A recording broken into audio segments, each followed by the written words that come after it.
thought that my fantasies were being realized, and I read her resume. It was a 3-page handwritten letter. Dear Stephen, I was born and raised in Detroit, Michigan, where I began my career in petulance and precociousness. By the time I was in 5th grade, I knew I either wanted to be a nun or a movie star. 9 months in a convent cured me of the first disease. That made me realize in about 3 seconds that this is the person I wanted to do. I was interested in exploring a theme of revenge. For once that any lover of mine could be tamed. Right now they're like irritated hornets, and they want to sting. And that's why I'm scared. She was very directable. She would do what she was asked to do, and then make it into what she wanted to. Less Katniss is too vacuous of dominance and submission. There was a scene that began as a sketchy idea. What would it be like to imagine this dominatrix type person with 3 lovers, and she tells them she no longer wants to be their dominatrix? And what would the reaction be? Madonna pretty much took it from there. They kind of wrestled with each other in a sort of improvised, choreographed scene, kind of in slow motion, and them all sort of tangling with each other. It's fairly erotic.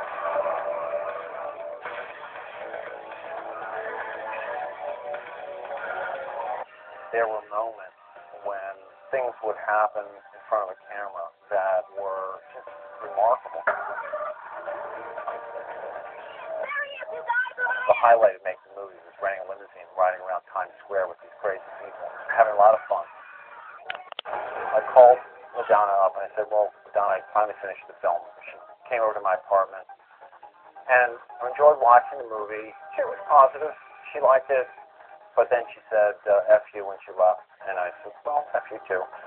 In 1985, Madonna sued me to stop the movie, and I had her sign release, which was a critical piece of paper. The best $100 that I ever paid.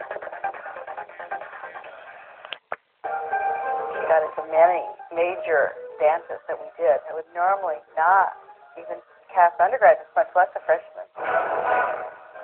One of the highlights for me was the duet that I made for her with Josh Cabot, which is a kind of male-female confrontation, face-to-face.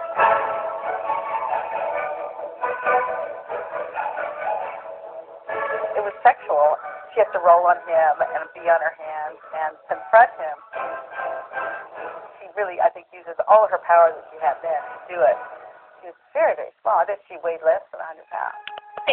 There's a softness and actually a vulnerability that's really beautiful that comes out.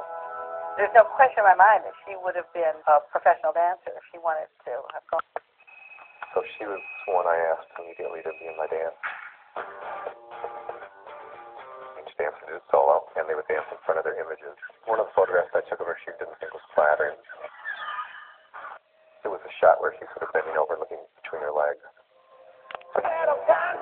Although, it was an interesting experience, she didn't really like it. I think she got a lot of good clothes out of it. But she basically did what she could to antagonize her keepers and get out of there. The thing in the chorus line wasn't in her game plan. Shut the f*** up! Which was about a group of disparate characters. Everybody in the film was essentially themselves. All the people wrote their own parts. And hers was a story about herself, using snippets of her poetry, almost fantasies of her transforming from walking down the street to this highly coiffed rock star. Get out of bed and scratch your head. So she cat, she's got her back. You take a bath, go down the drain, but she's not afraid because she's not insane. She was enjoyable to watch because you knew you were getting the real person, and you weren't getting a veneer she put on.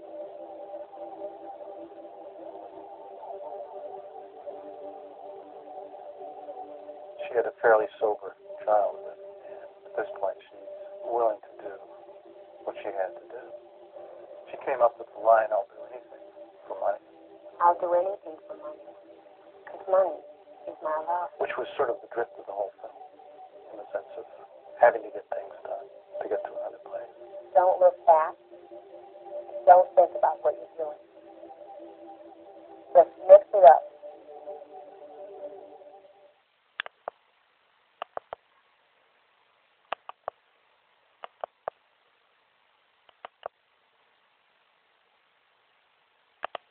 Out of the corner of my eye, and she's wearing a white dinner tailcoat, a white old crumpled shirt, some sort of white cropped pants. I think probably the third sentence she said was that I want to be the most famous woman in the world. And I just thought, who is this chick? We talked about music and going out dancing. We would meet and, put our makeup on and spike up our hair or shave it off.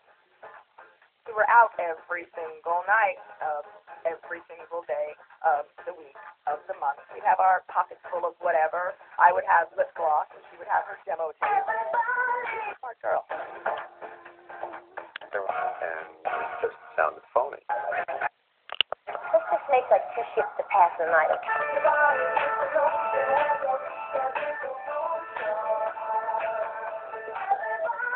Madonna was trying to do fashion, and we were trying to sing and trying to dance and trying to do art.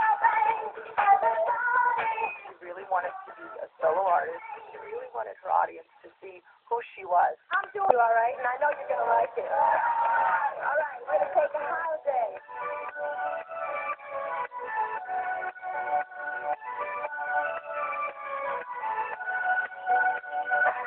Come on, I can't hear you. Ooh, yeah. There weren't any female artists happening at the time, so she really kind of had the whole stage to herself.